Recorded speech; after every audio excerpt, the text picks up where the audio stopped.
There's a moment in every relationship, past or present, where you pause, look back, and wonder, do they still think about me? Do they miss me? Or have they just moved on like nothing ever mattered? And when the person you loved has avoidant tendencies, that question becomes a storm inside your mind. Because they don't show their emotions. They don't express what they feel. They pull back, shut down, and disappear into silence. That silence becomes a mystery, and sometimes a wound. But today, I want to lift that darkness off your shoulders. I want you to understand something powerful. Avoidants feel. They miss, they long, but they miss differently. And if you know how to read the signs, you'll see that their silence is an emptiness. It's a battlefield between fear and desire. Let's break this open. Avoidants are wired to protect their independence. Not because they don't care, but because caring feels dangerous. Emotional closeness threatens their inner stability. Vulnerability feels like losing control. So when they start feeling too much, when the emotional intensity hits a level they're not prepared for, they run, they retreat, they shut down. And the moment they pull away is usually the moment they care the most. Let that sink in. When an avoidant starts to miss you deeply, it doesn't look like emotional confessions. It doesn't look like constant texting. It doesn't look like reaching out with clarity or intention. No, when an avoidant misses you dearly, it shows up in subtle behaviors, in small cracks in their emotional armor.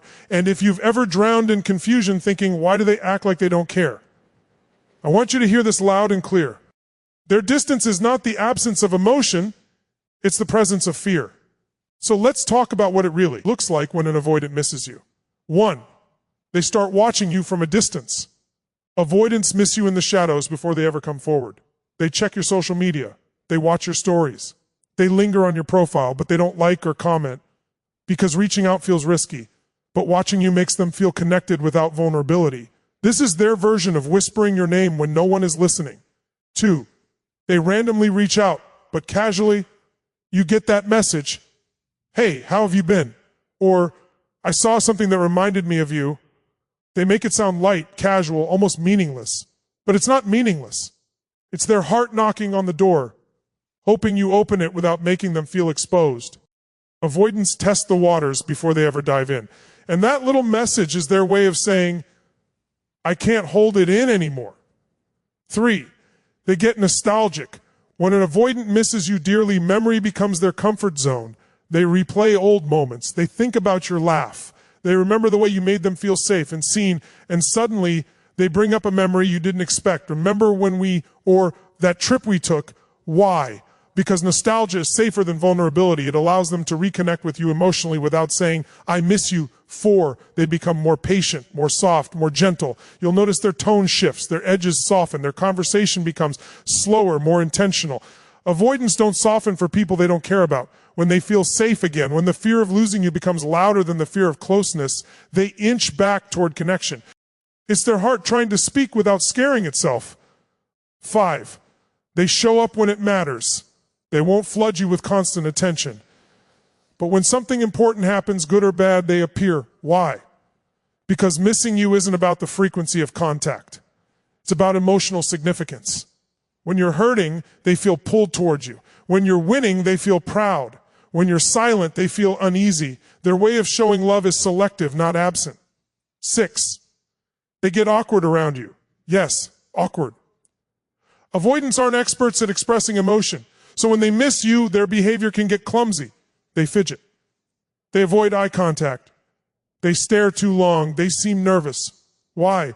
Because you affect them. You stir emotions they thought they had buried. 7, they try to fix themselves quietly. Avoidants often retreat into self-improvement when they miss someone deeply. They start reading more, working out more, focusing on their goals, trying to become the version of themselves they feel you deserve. They won't say it, they won't announce it, but internally they're thinking, I don't want to lose them again, I need to be better. This is one of the strongest signs of all. Their transformation becomes a silent love letter to you. 8, they return slowly but surely. Avoidants don't come back with grand gestures. They return with small steps, each one a battle against their own fear. A message, a question, a memory, a suggestion to meet, a moment of vulnerability. Every step is a sign they miss you so much it's overriding their instinct to run. But here's the truth you need to understand. You cannot chase an avoidant into loving you. You can only create a space where their fear feels safe and their love feels possible. Your calm triggers their trust. Your consistency softens their armor. Your boundaries inspire their respect. Your confidence makes them feel secure. And when those pieces fall into place, an avoidant doesn't just miss you, they crave you, they cherish you, they open to you in ways they never thought they could. But you must stay grounded, you must stay centered, you must stay connected to your own worth. Because your value doesn't depend on their behavior. Your beauty doesn't dim when someone pulls away. Your heart is not defined by someone else's fear. If an avoidant misses you dearly, it means you matter deeply. It means you touched their soul in a way that broke through their walls. It means the connection was real, powerful, impactful. But the most important truth of all, whether they come back or not, whether they express it or not, you are someone worth missing. You are someone worth choosing. You are someone worth staying for. Never forget that, ever. Avoidants miss you silently before they ever reach out. And understanding this truth requires stepping into the inner world of a person who struggles with emotional closeness more than they struggle with loneliness. An avoidant doesn't express longing the way most people do. They don't pick up the phone the moment they feel your absence. They don't confess their feelings when their heart starts to ache. They don't show their longing through visible emotion. Instead, they enter a private battlefield made of conflicting impulses, the desire to reconnect and the fear of vulnerability. And because that fear is stronger in the beginning, their longing becomes silent, invisible, hidden beneath layers of self-protection. When an avoidant misses you, their mind starts to drift toward memories long before their actions reveal anything. They find themselves replaying conversations, recalling small details, thinking about the way your presence felt. These memories come uninvited, slipping into their thoughts when they're driving, when they're alone at night, even in moments where they tried to convince themselves they were fine without you. Their longing doesn't show up as emotional urgency. It shows up as mental persistence, as thoughts they can't shake off, as reminders that appear without permission, and yet they fight it. They try to push these memories away because acknowledging them feels like stepping too close to emotional exposure. This inner resistance is why you don't hear from them right away. Their silence isn't a lack of emotion, it's the pressure of emotion they aren't ready to handle. In their quiet moments, an avoidant begins observing you from afar. This is often the first external sign, but even this happens long after their internal longing has begun. They check your social media, but not in a way that leaves a trace. They look at your profile, your updates, your stories, your pictures, analyzing your energy from the safety of distance. They wonder how you're doing, whether you still think about them, whether you've moved on, whether you're happy without them. They won't like your posts. They won't comment. And they won't show up in ways that would expose their interest. Their silence online is part of their emotional camouflage. They want connection, but they want to control how much of themselves they reveal. Silence helps them feel in control, even while missing you more intensely than they allow themselves to admit. The deeper their longing gets, the more they feel a pull to reconnect.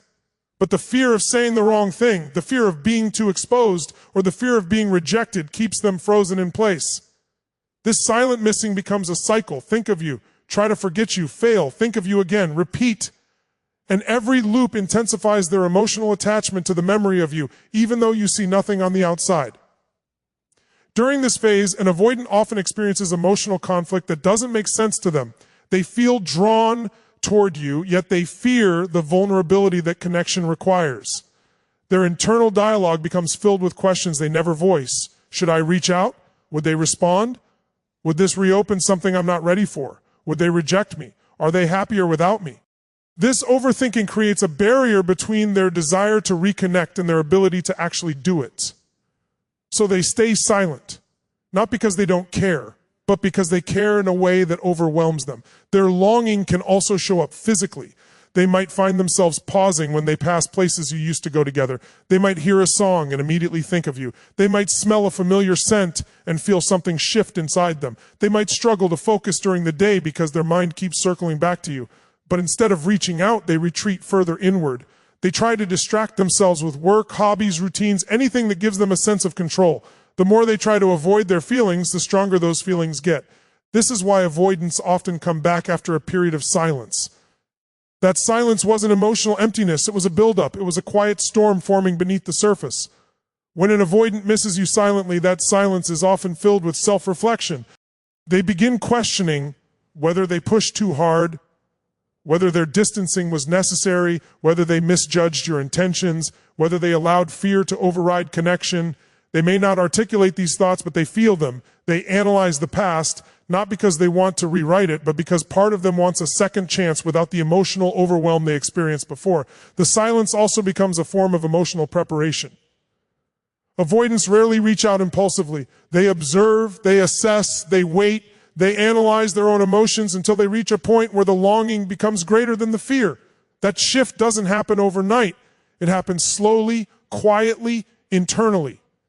And you see none of it until they finally take the first step outward, before they ever send that message, before they ever comment, before they ever call. They spend days or weeks debating whether to reach out.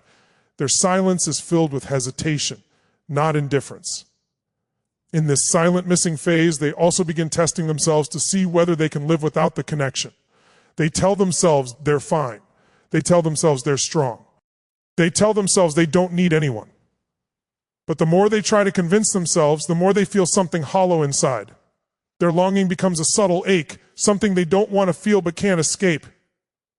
They try to numb it with distractions, but those distractions lose power over time.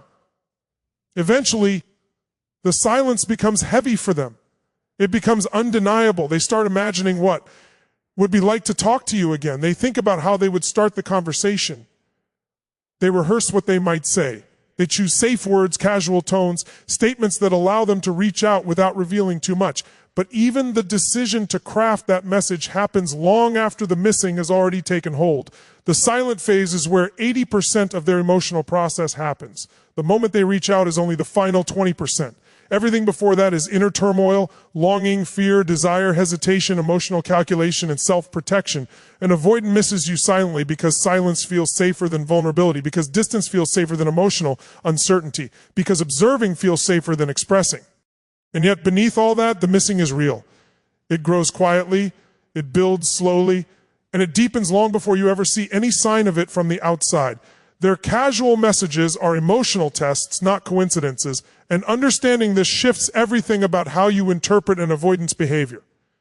When an avoidant reaches out with something that appears simple, surface level, or meaningless, it's never actually meaningless. It's a carefully chosen move, a controlled step forward, a way to gauge the emotional temperature without risking exposure.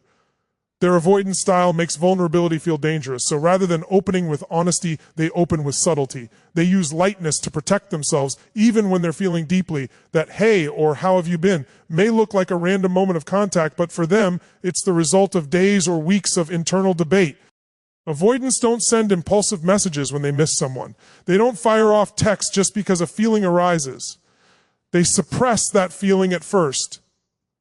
They argue with themselves. They question their motives. They question your response. They imagine the worst case scenario. They imagine being ignored, misunderstood, or drawn back into emotional territory they're not fully prepared to manage.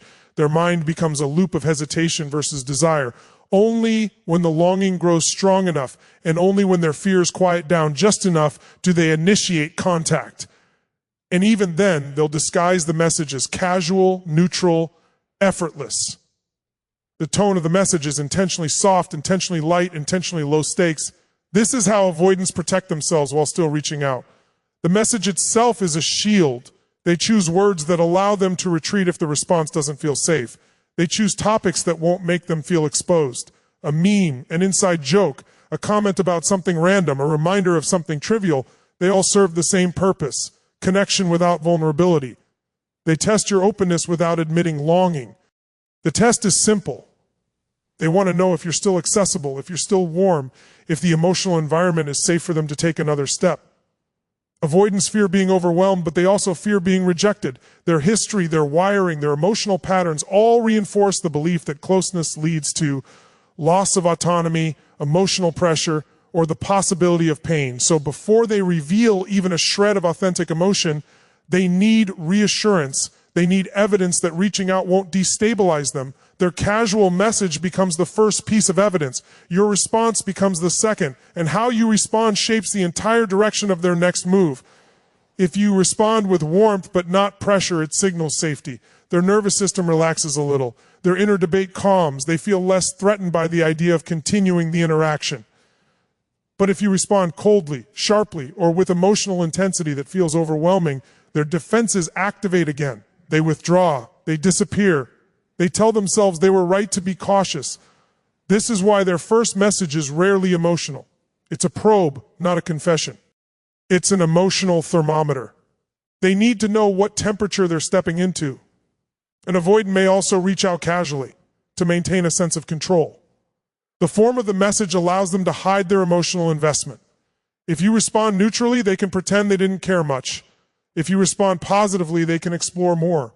If you ignore them, they can defend themselves by saying, "It was just a casual text." Everything about the casual message gives them an escape route. They are constantly balancing connection and self-protection, and a low-stakes message is their way of keeping both options open. What you don't see is the build-up behind that message. When an avoidant misses someone deeply, they go through internal waves of emotion they don't show. They think of you often, but they don't reach out immediately. They imagine reaching out, but the fear of vulnerability stops them. They rehearse what they might say, but they judge their own words as too revealing. So they choose the safest possible option, a casual opener. It allows them to take action without feeling like they're giving away too much of themselves. Their casual communication is also a way to monitor your emotional availability. Avoidants are highly sensitive to shifts in energy even though they appear distant. They notice if your tone changes. They notice if your responses get shorter. They notice if your warmth decreases. They analyze cues subtly and internally. Their message is not just about missing you, it's about ensuring they won't walk into emotional danger. They need to feel that reconnecting won't lead to conflict, demands, criticism, or pressure. Another layer to this is emotional pacing. Avoidants don't move quickly when reconnecting. They warm up slowly. A casual message is the first warm-up. It's their way of dipping their toe back in the emotional water. If they feel safe, they'll gradually increase the depth of the conversation. They'll share a little more. They'll stay a little longer. But they won't start at a deep level because deep emotions ignite their defensive instincts. There's also the element of plausible deniability. Avoidants often want to avoid being confronted about their feelings. A casual message shields them from being questioned. It allows them to check in without having to explain the silence, the distance, or the longing. If you don't respond the way they hoped, they can pull back without feeling exposed. And if you respond with warmth, they feel encouraged to continue in a way that feels emotionally manageable. Avoidants also use casual messages as a way to protect their sense of autonomy. They don't want to feel like they're chasing or needing someone. Independence is a core part of their identity. By keeping the message light, they preserve that identity. They don't have to confront the reality of their own emotional dependence or their attachment to the relationship. The casual tone allows them to feel like they're staying true to themselves, even when their heart is pulling them back toward you. Sometimes avoidants test you by giving minimal engagement to see how much you invest. It's not manipulation, it's self-protection. They want to know if you'll respond with bitterness, neediness, or resentment. They want to know if the emotional environment is safe enough for them to take a second step. They want to know if you'll meet them where they are rather than demanding more than they can give right away. These emotional tests are subtle but significant. They reflect the complexity of an avoidant's inner world. They reflect the tension between desire and fear. They reflect the reality that their affection often comes wrapped in hesitation, confusion, and caution. And they reflect the truth that their casual messages are not indicators of disinterest, but of vulnerability hidden beneath protective behavior. Every time they reach out casually, it's not a coincidence, it's a sign, it's a step, it's a moment where their desire to reconnect briefly wins over their fear of intimacy. Their message may seem small, but for them, sending it took courage, internal negotiation, and emotional risk. Their casual message is not casual at all. Nostalgia is their safest way of expressing longing, and for an avoidant, this becomes the emotional bridge they use when they can't bring themselves to say, "I miss you." When an avoidant starts to feel your absence in a way they can no longer ignore, their mind naturally drifts toward the memories that feel familiar, soft, and safe. These memories become their emotional language because direct vulnerability feels like stepping into danger. Instead of admitting their feelings plainly, they revisit the past in ways that allow them to reconnect with you without facing the discomfort of the present moment. Nostalgia is a sanctuary for them. It allows them to relive emotions without confronting them head on. They can feel your presence without being overwhelmed by the intensity of closeness. They can enjoy the emotional warmth without the fear of losing control. When an avoidant finds themselves thinking about the moments you shared, the humor, the softness, the comfort, the experiences, They aren't just reminiscing, they're seeking you out in the only way that feels safe to them. They're trying to feel connected again without re-entering the emotional space that triggered their fears in the first place. What makes nostalgia so significant is that avoidants don't revisit memories unless those memories are tied to feelings that matter. They don't hold on to moments that were meaningless. They hold on to moments that struck them deeply, even if they acted indifferent at the time. Avoidants often experience emotions in retrospect, meaning they fully feel their attachment only after the connection is gone or threatened. Nostalgia becomes the emotional echo that reveals the depth of their bond with you. They may not have expressed how much certain moments meant to them, but the fact that they return to those memories again and again tells a different story. An avoidant might replay the first time you laughed together, the first night you talked for hours, a particular inside joke, a small gesture you made, or even something as subtle as the way you looked at them. These aren't accidental flashbacks, they're emotional anchors. Each memory serves as proof that the connection was real, that you mattered, that the bond was deeper than they allowed themselves to fully acknowledge at the time. Nostalgia gives them a glimpse of the closeness they long for, but also fear. This is why avoidants often bring up memories as their first step toward reconnecting. They may send a message saying, "Remember that place we went to?" Or, "I passed by that cafe we liked," or, "This reminded me of you." These aren't casual statements. They are invitations. They're attempts to test the waters without exposing their heart. Nostalgia allows them to return to you indirectly. Rather than saying, "I've been thinking about us," they say it through shared memories. It feels safer. It feels less threatening. It gives them a sense of emotional control. When an avoidant mentions the past, they're giving you the key to understanding what they're feeling in the present. Nostalgia is their emotional compass pointing back toward you. It's their way of saying, "That connection mattered more than I could show," or "I miss what we had, but I don't know how to say it directly." And in their world where vulnerability feels risky, bringing up a memory is one of the most intimate things they can do. Nostalgia also helps them regulate their emotions. Avoidants often struggle with being present in intense emotional experiences, but they can handle emotions in hindsight. When they remember a moment with you, they feel the warmth without the pressure. They feel the closeness without the fear of being overwhelmed. They feel the intimacy without the immediate risk. This emotional distance, past rather than present, allows them to process their feelings in doses they can manage. Another important aspect of nostalgia for avoidance is that it allows them to rewrite their internal narrative. When they look back, they aren't just remembering, they're reinterpreting, they're recognizing things they missed, things they took for granted, things they didn't appreciate enough. They begin to see the relationship with more clarity, less defensiveness, less emotional fog. The memory becomes a mirror that shows them what they truly valued but didn't know how to hold on to. Avoidants often come to important emotional realizations through nostalgia. They might finally understand why the connection felt special. They might realize how deeply they were affected. They might recognize the loss more intensely. Nostalgia helps them connect the dots between what they felt but didn't know how to express. It helps them make sense of the pull they still feel toward you. Nostalgia also plays a role in softening their defenses. When avoidants feel overwhelmed, they shut down as a protective mechanism. Guilt, confusion, fear, and emotional overload make them pull away. But memories, especially positive ones, have the power to melt some of that emotional armor. They remind the avoidant of safety, joy, and connection. They remind them that closeness can feel good, not just threatening. This emotional softening often becomes the first step toward re-engagement. There's also a specific reason avoidants reference certain types of memories. They gravitate toward moments where they felt accepted, appreciated, or free. Moments where they didn't feel judged or pressured. Moments where connection felt effortless and light. These memories reassure them that they are capable of intimacy, even if it scares them. They also reassure them that you are a safe emotional presence in their life. The more they revisit those memories, the more they feel drawn back to that emotional safety. When an avoidant is quietly missing you, nostalgia becomes their coping mechanism. It fills the emotional void created by distance. It soothes the discomfort of their own avoidance. They replay memories because they want to feel something familiar, something comforting, something connected. They revisit the past because the present feels too intimidating to confront. Nostalgia becomes the space where their feelings can exist freely without triggering their fear of closeness. Even when they don't reach out, nostalgia influences their behavior. You may notice they check your posts more often. interact with your content subtly, or show up in digital spaces where you appear. They might revisit places you once went together. They may listen to a song you shared or watch something that reminds them of you. These actions may seem small, but they are powerful indicators of emotional longing.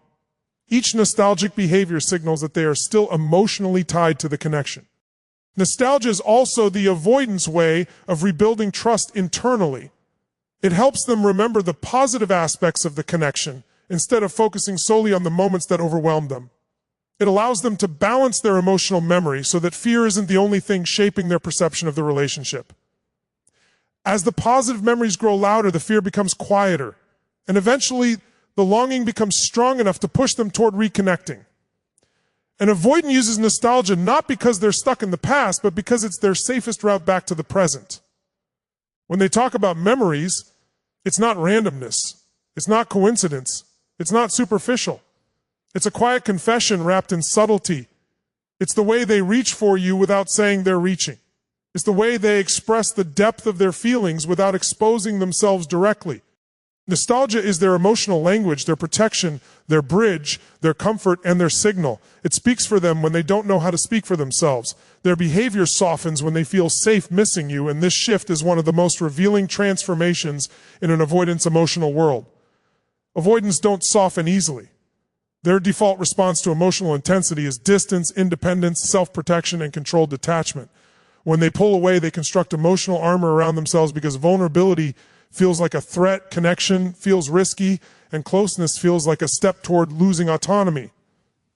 But when an avoidant begins to feel safe, safe to miss you, safe to remember you, safe to reconnect, their entire energy changes. Their guard lowers in subtle but unmistakable ways, and those softening behaviors become windows into what they feel but don't articulate. Avoidants are not naturally hard-hearted people. They're not cold and they're not unfeeling.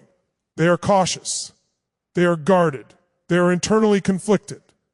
Emotion for them is like fire, warm but dangerous. So they keep it contained. They keep it controlled. But the moment they sense that missing you no longer puts them at emotional risk, something inside them relaxes. Their nervous system stops bracing itself.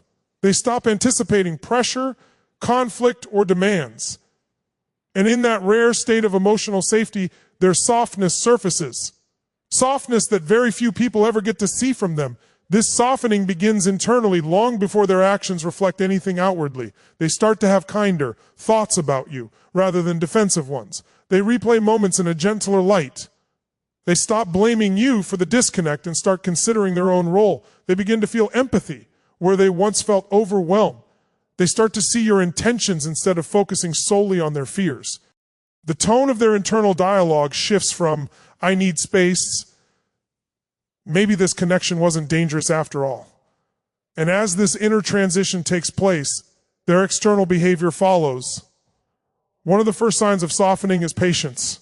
An avoidant who feels safe is no longer rushed, guarded, or distant. They slow down. They take more time to be present with you. They listen more closely. They respond more thoughtfully. Their tone loses its sharp edges. Their conversations lose their defensiveness. They stop seeing you as someone who might threaten their emotional boundaries and start seeing you as someone who understands them. This patience is not casual, it's meaningful. Avoidants only become patient when they feel secure enough to let someone back into their emotional space. Another sign of softening is the way they communicate. Their messages become warmer. Their responses become longer. Their emojis, punctuation, or tone becomes more expressive. They begin initiating conversations rather than merely responding. They ask more questions because they genuinely want to know about your life, not just maintain a minimal connection. The avoidant who once replied with short, distant messages begins to engage with sincerity. This shift is significant because avoidants don't communicate warmly unless they feel emotionally safe. Their body language also changes when they feel secure around you. Avoidants are often physically reserved when they're on guard. They keep a distance, avoid eye contact, and maintain closed-off postures. But when they soften, their body becomes more open. They relax their shoulders. They maintain eye contact longer. They lean in slightly instead of leaning away. Their facial expressions soften, and their overall presence feels calmer, gentler, and more emotionally accessible. These physical indicators are reflections of their internal state. An avoidant who feels safe becomes physically expressive in ways they normally avoid. Their defensiveness diminishes dramatically. In the past, small emotional cues might have triggered withdrawal, irritation, or shutdown. But when they feel safe missing you, those same cues no longer activate their avoidance response. If you bring up something emotional, they don't retreat or close off as quickly. They might still hesitate, but they remain present. They listen instead of shutting down. They consider instead of reacting. This shift shows that the emotional threat they once perceived is no longer dominating their behavior. One of the most powerful signs of softening is vulnerability. Small, subtle, but significant vulnerability. Avoidants rarely share their inner thoughts or feelings, but when they feel safe, they give you glimpses. They might reveal something personal from their day. They might mention a worry, a doubt, or a moment of struggle. They might admit to overthinking or to missing certain aspects of the connection. Even the simplest admission, like saying they were stressed, tired, or thinking about something you said, holds immense weight for someone who typically conceals emotional depth. Vulnerability from an avoidant is always an indicator of safety. Their efforts also become visible when they soften. Avoidants often struggle to initiate emotional connection, but when they feel safe, they begin making small but meaningful efforts. They may offer help.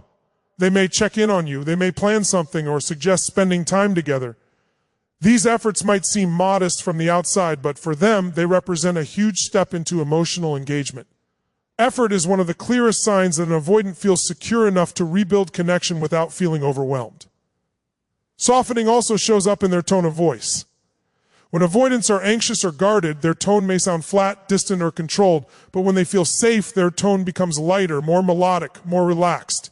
You might catch moments of playfulness, humor, or warmth. These changes reflect emotional ease. Their voice reveals the comfort they feel in your presence, even if their words don't openly express it. Another profound aspect of softening is that they begin to see you realistically, not as a threat, not as an ideal, but as someone they can connect with in a balanced, grounded way. When avoidants feel safe, their perception becomes clearer. They can appreciate your strengths without feeling inferior. They can acknowledge your flaws without feeling judged. They can see the connection as something collaborative rather than something that might consume them. They also show more consistency when they feel secure. The push-pull dynamic decreases. They don't withdraw as suddenly. They don't disconnect as intensely. They become more stable, more predictable, more emotionally available. Consistency is a major shift because avoidants typically operate in cycles of closeness and distancing. When that cycle slows down or stops, it indicates internal safety and emotional acceptance. An avoidant's softness may even show in the way they express gratitude. They may thank you for something small. They may acknowledge your understanding or patience. They may compliment something about your character, your presence, or your support. Gratitude from an avoidant is deeply meaningful. It shows they recognize the impact you've had on their emotional journey and that they feel safe enough to express appreciation instead of hiding behind emotional neutrality. Softness also appears in the way they give you space.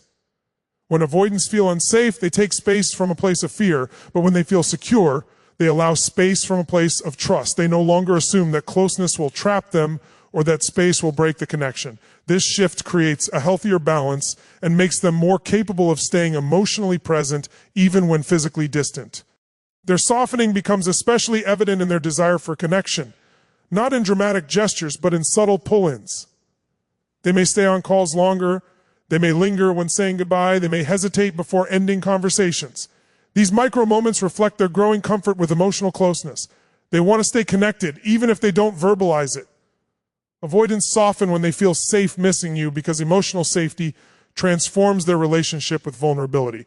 Instead of fighting their feelings, they allow themselves to experience them. Instead of suppressing longing, they let it guide them. Instead of retreating behind defenses, they begin to open the door slowly, carefully, but sincerely, because the connection no longer feels like a threat, but a space where they can breathe. Someone with an avoidant attachment style begins to miss you. One of the most powerful and revealing signs isn't a message, a call, or a sudden burst of emotion. It's self-improvement. It's the slow, steady, quiet transformation they start making in their own life, driven by an internal realization they will never openly admit. Avoidants are not people who change easily for others. They protect their independence like armor. They guard their emotional world like a fortress. But when they begin to fear losing someone who mattered more than they expected, they start upgrading themselves in ways that look subtle on the outside but are massive on the inside. They don't say, "I miss you."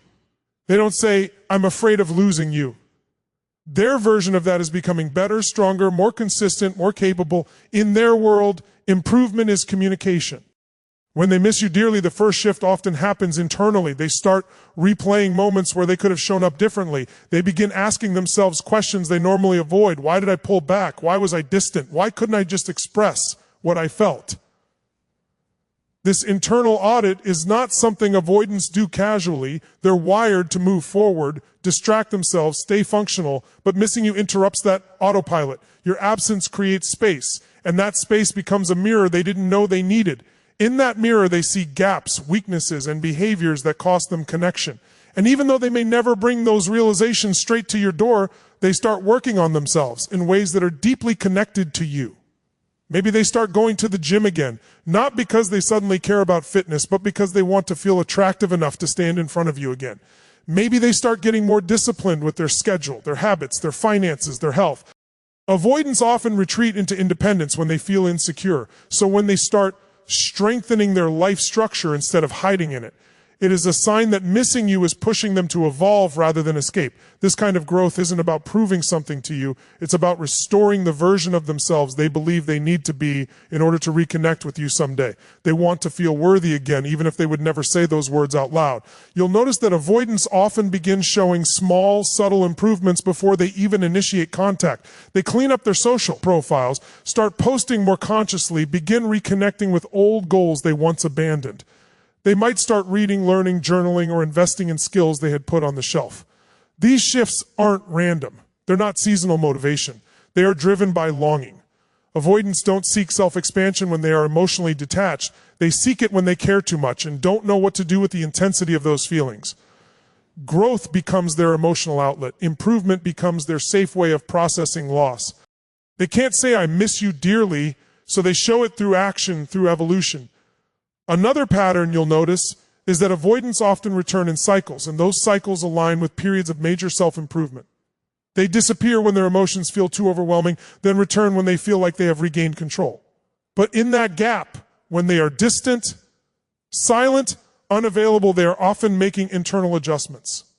They start addressing the parts of themselves that sabotage the connection. They don't tell you they're working on their communication struggles, but they read about attachment. They don't admit that fear held them back, but they analyze their reactions. They don't confess they long for closeness, but they begin practicing emotional tolerance. And for an avoidant, this personal development is huge. This is them wrestling with their deepest patterns, fighting their oldest reflexes, and trying to quiet the fear that intimacy will swallow their identity.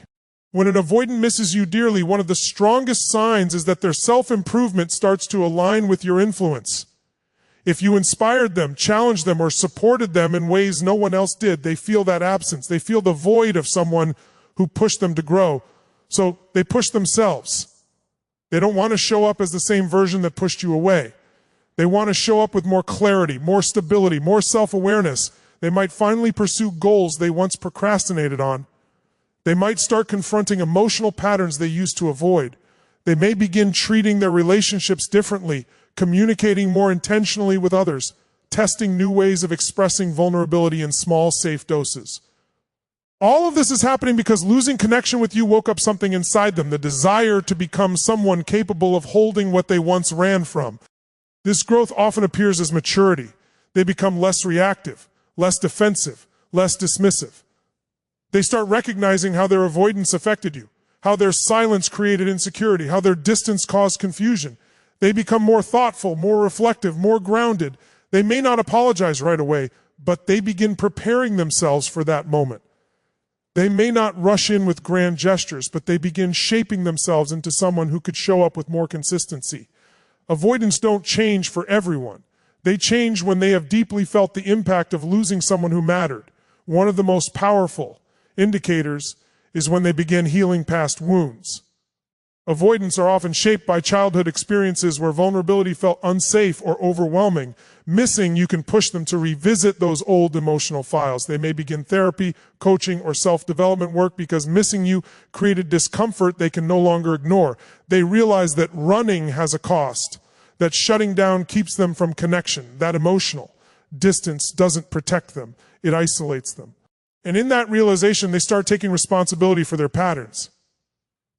This is when you see real growth, not surface level change, not temporary shifts, but authentic healing motivated by emotional clarity. Pay attention to the subtle improvements they make, the new habits, the mindset shifts, the emotional openness that starts appearing in small doses. These are not accidents. These are signs of someone preparing internally for a potential reconnection, even if they are not ready to reach out yet. Avoidants don't improve for closure. They improve when missing you turns into motivation. They're trying to close the gap between who they were and who they need to become. And perhaps the most important part is this. Avoidants don't do deep self-improvement unless someone has touched them at a level that challenges their identity. If they're growing because of you, it means you weren't just another connection. You were a turning point. You were a catalyst. You impacted them more than their behavior ever showed. And their transformation is the silent confession they will never articulate directly.